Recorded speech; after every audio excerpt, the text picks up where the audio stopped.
Bom dia.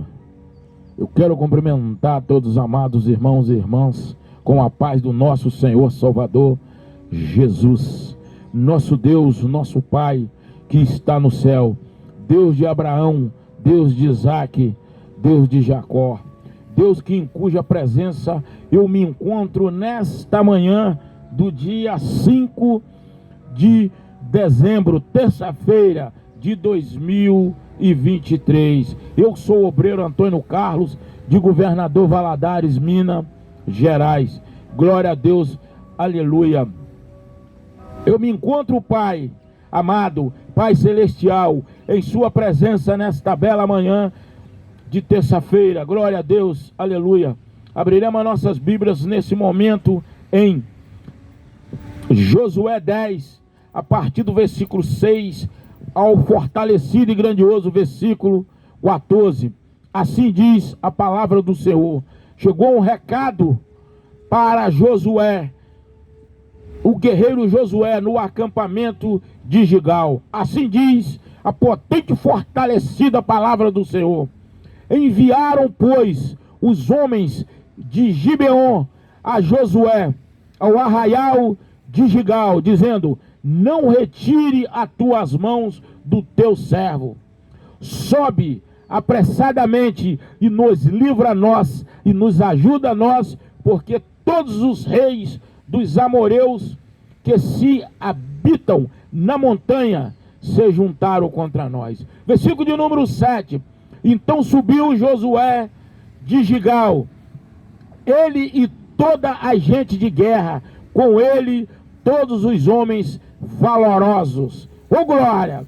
E o Senhor disse a Josué: não temas, porque os tenho dado em tuas mãos, nenhum deles te poderá resistir.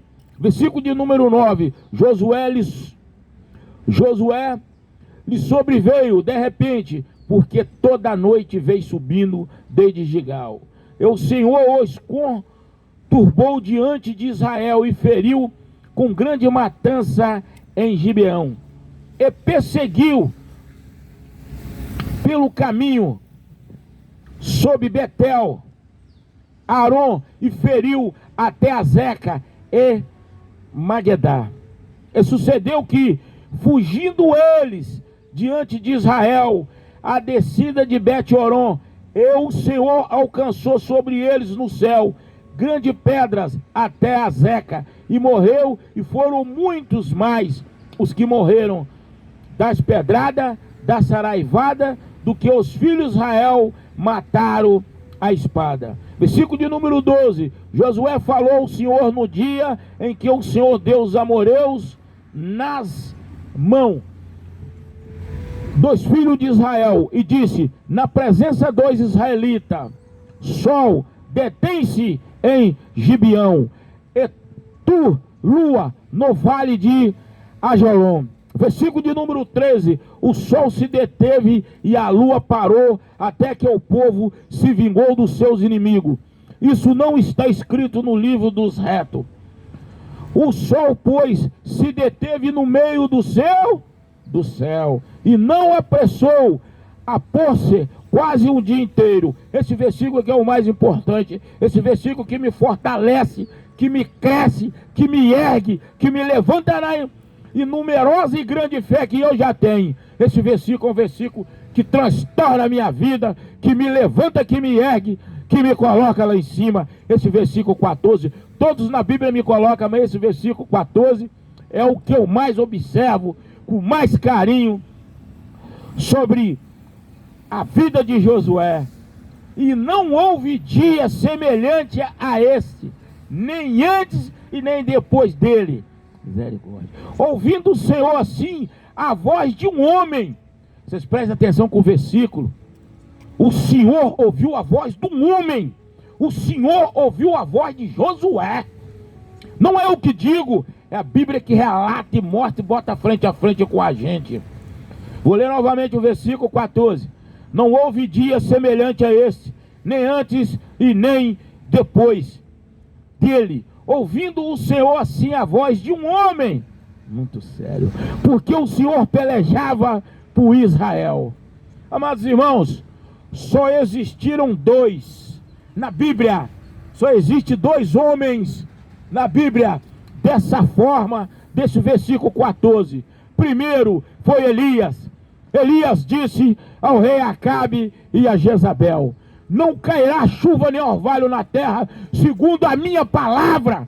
Olha o convívio de Elias com Deus. Olha o convívio daquele que busca. Olha o convívio daquele que tem Deus na sua vida. Olha o convívio daquele que anda em santidade. Olha o convívio daquele que realmente vive, respira, anda e caminha em direção a um Deus poderoso, um Deus de Israel. Oh, glória a Deus, aleluia. Amados irmãos, eu saí um pouco fora, eu fui no profeta Elias. É um grande profeta da Bíblia. Olha, o Josué era um guerreiro. O Josué virou o sucessor do profeta Moisés.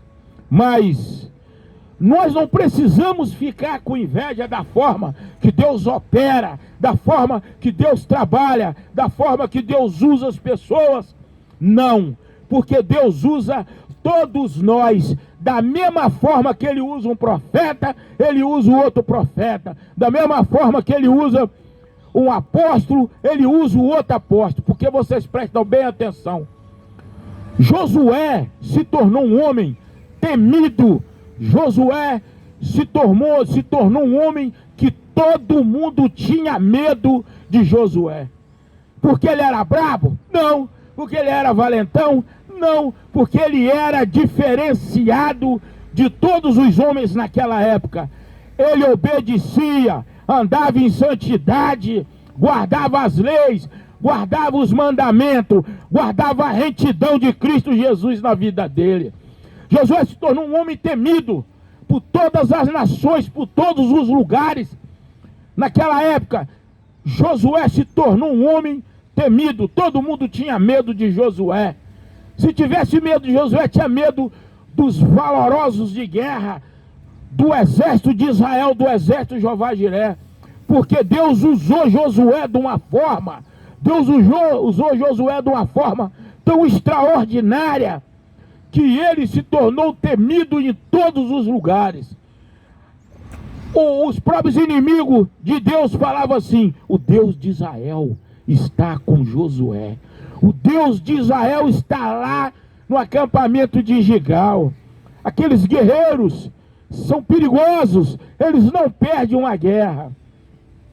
Olha, amados irmãos, eu disse agora, não precisamos ter inveja de ninguém. Não precisamos ter inveja da forma que Deus opera, da forma que Deus trabalha, da forma que Deus usa um e usa o outro da mesma forma. Mas só que tem que Deus usa um de um jeito e o outro do outro jeito, mas a forma é a mesma.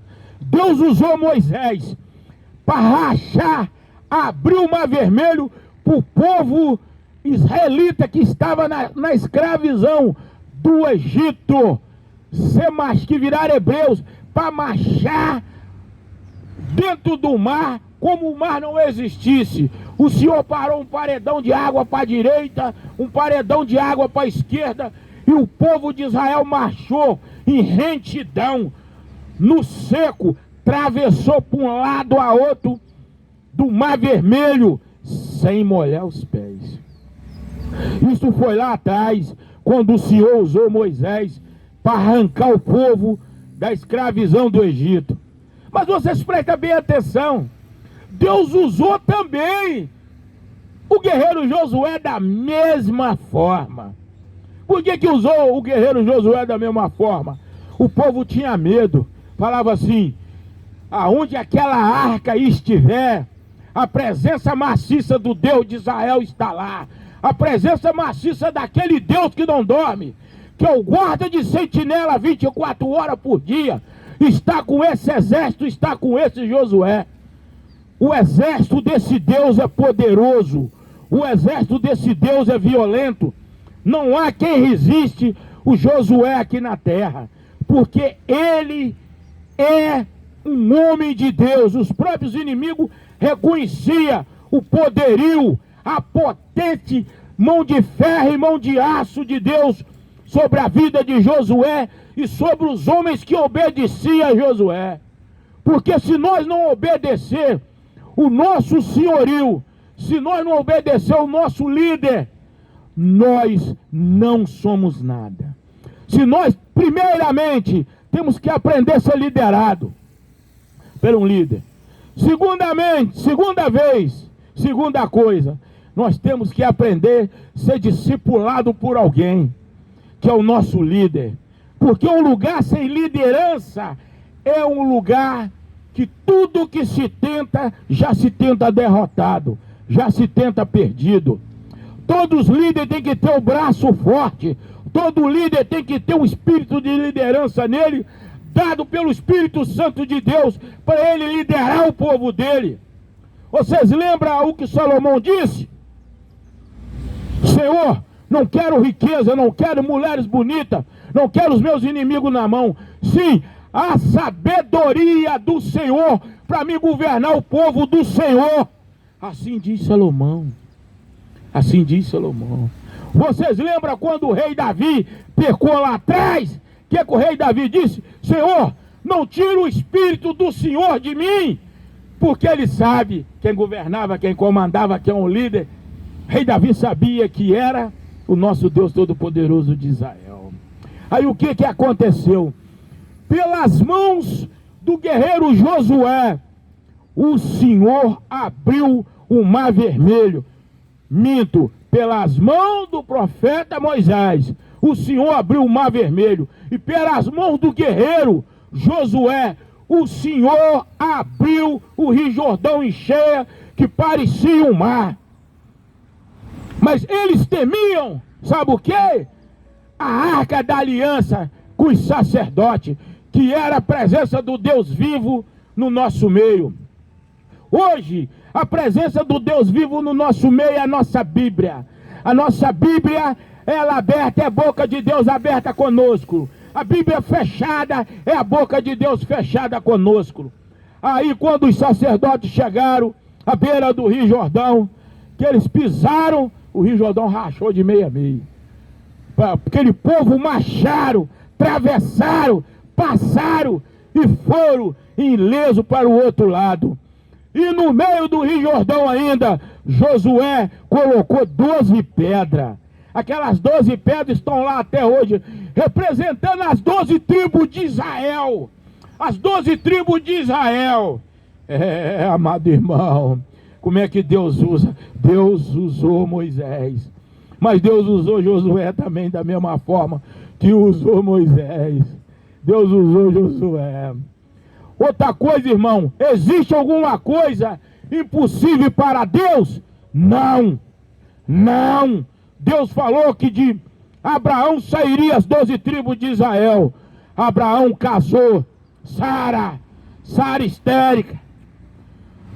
No final da vida de Abraão, com a idade ainda avançada e da Sara, a Sara duvidava. Deus falou assim: Abraão, sai para fora da sua tenda e olha para o céu.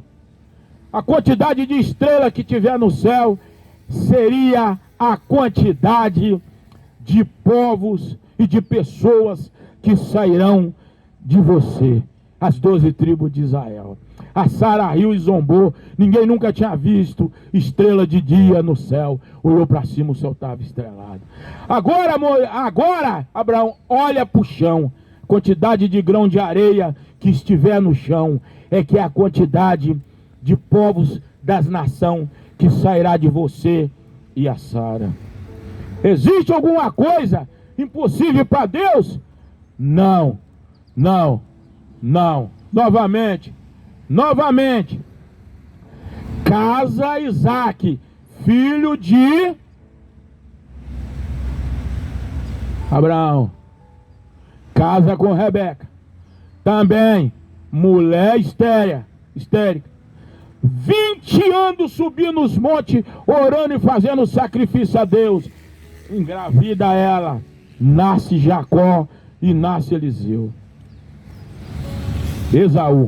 Nasce Esaú. Me enterrei. Nasce Esaú e nasce Jacó.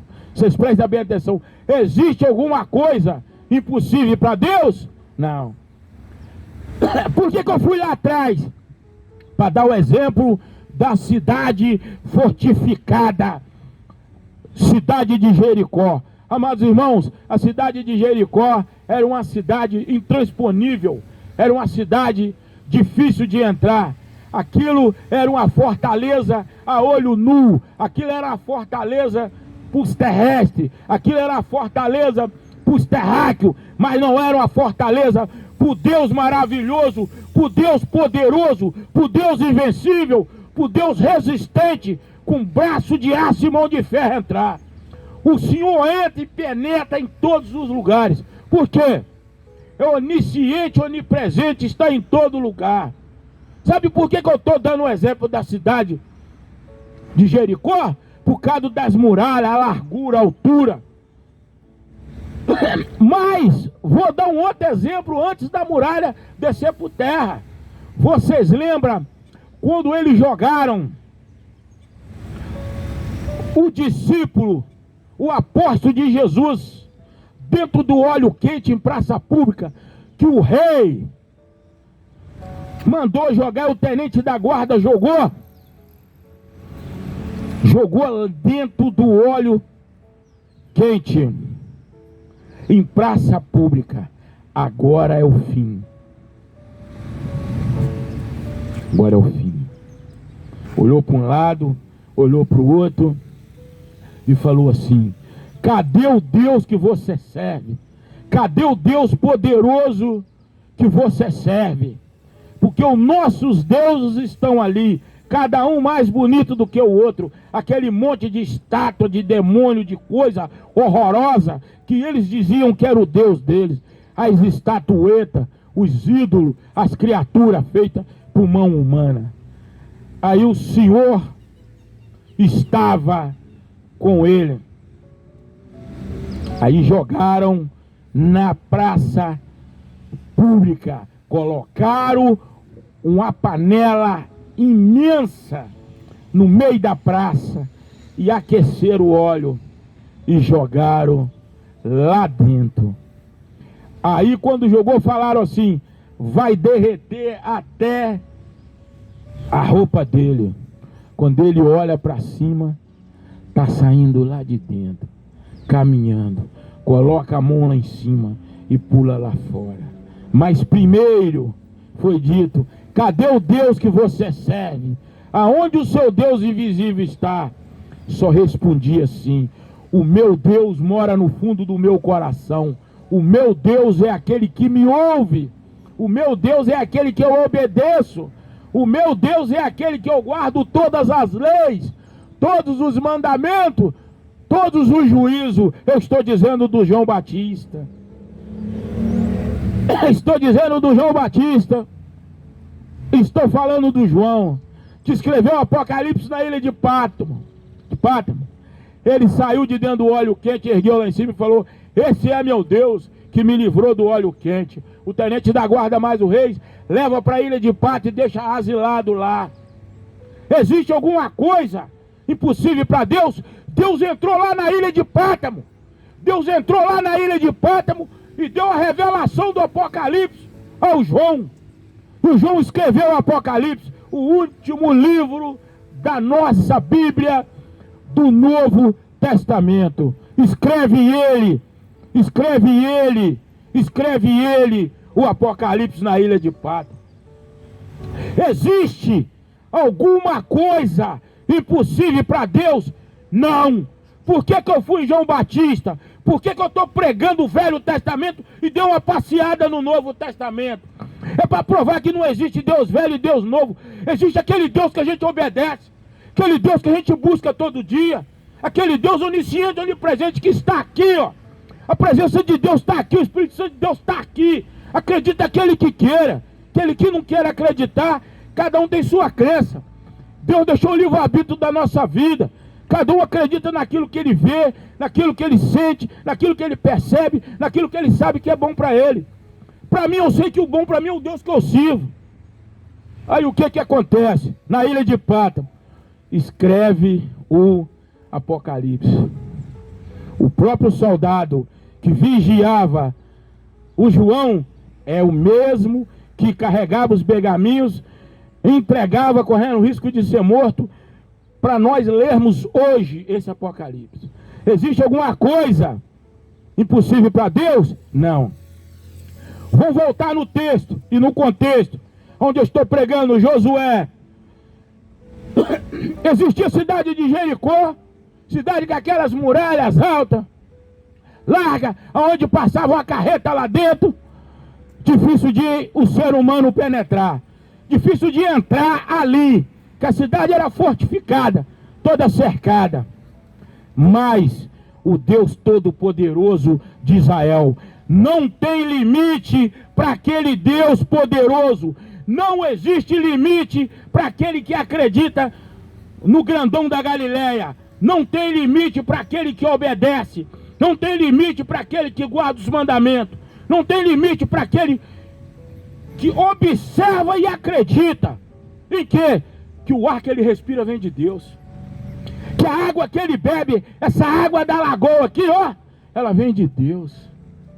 A comida que nós comermos, ela vem de Deus, que se Deus não mandar chuva, não abrir a janela do céu, ninguém tem alimento físico aqui embaixo. E nem alimento espiritual aqui embaixo na terra.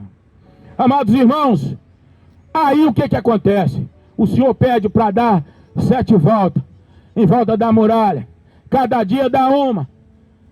Obediente, Josué fez tudo o que Deus pediu. As muralhas de Jericó, ela foi jogada de dentro para fora. Foi jogada de dentro para fora. Existe alguma coisa impossível para Deus? Não. Nada é impossível para Deus. Deus curou paralítico. Deus fez cego enxergar. Deus fez paralítico andar. Deus abriu o mar vermelho. Ah, glória a Deus. Deus abriu o Rio Jordão. Deus destruiu muralha. Povo do Senhor venceu no deserto os maiores esquimés em guerra, que é os amalequitas. Foi o pior povo que existiu para guerrear. Pior do que os filisteus. Filisteus era a fichinha em vista do povo amalequita. O povo de Deus venceu os amalequitas no deserto. A segunda guerra, Deus evitou porque o povo dele estava cansado. Não é porque a baixa do exército que foi criado logo após que o Mar Vermelho abriu, que foi construído um exército no deserto, onde os anjos estavam com as mãos nas mãos daqueles homens. Aqueles homens nunca tinham empunhado a espada, nunca tinham matado ninguém, mas destruíram os amalequitas, acenderam toda a cidade, assolaram ela como esse chão. Esse é o povo, esse é o braço de Deus com aquele povo. A segunda vez aquele povo conseguiram continuar andando. Eles andando embaixo, os filisteus em cima, não enxergavam. Questão de 500 metros não via, não conseguia enxergar, porque o Senhor é o Senhor dos exércitos. O Senhor, quando levanta na minha vida, na sua vida, na vida de qualquer um, para cuidar de você, Ele vai cuidar até o fim. Porque é muito fácil. É só nós pararmos e percebermos. Na Bíblia, nós tivemos 2 nazireus. Primeiro nazireu, Samuel, obedeceu a Deus até o fim. A morte dele foi natural. Segundo nazireu na Bíblia, Sansão, desobedeceu, saiu dos trilhos, terminou mal. Quando ele morreu, morreu cego, igual um burro, fazendo palhaçada, moendo as coisas, farinha, no meio da praça. Amados irmãos, eu vou finalizar porque já está chegando em 24 minutos, é o máximo que a internet desce, senão o vídeo fica grande demais. Amados irmãos, esse é o Deus fortificado, esse é o Deus poderoso, esse é o Deus que eu conheço, o Deus de Israel. E aí o Josué foi lá, venceu a colisão daqueles 5 reis, venceu aquela batalha, e de Josué saiu, as 12 tribos foram doadas aos seus verdadeiros donos, que foi uma herança prometida pelo nosso Deus de Israel. Não existe promessa que não é cumprida. Todas as promessas são cumpridas. A palavra de Deus, depois de lançada, jamais voltará vazia. Senhor, peço que o Senhor abençoe, Senhor, esta pregação, porque, Senhor, a palavra é minha, mas a voz é do Senhor, mas a Bíblia é do Senhor, mas o Evangelho é do Senhor. Quem coloca as palavras na minha boca é o Senhor. Quem coloca as palavras na minha mente é o Senhor. Quem coloca as palavras no fundo do meu coração é o Senhor. Quem não deixa eu pregar mentira é o Senhor. Quem não deixa eu pregar usurpação para tirar bens materiais é o Senhor. É o Senhor que não deixa eu pregar prosperidade, é o Senhor.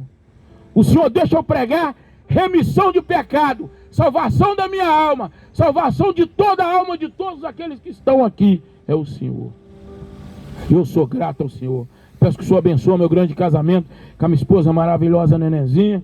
Peço que o Senhor abençoe, Senhor, o meu lar, a minha oficina, a minha borracharia. Abençoa todo aquele que esteja do meu lado, porque o Senhor é meu pastor e nada eu tenho falta e nada me falta.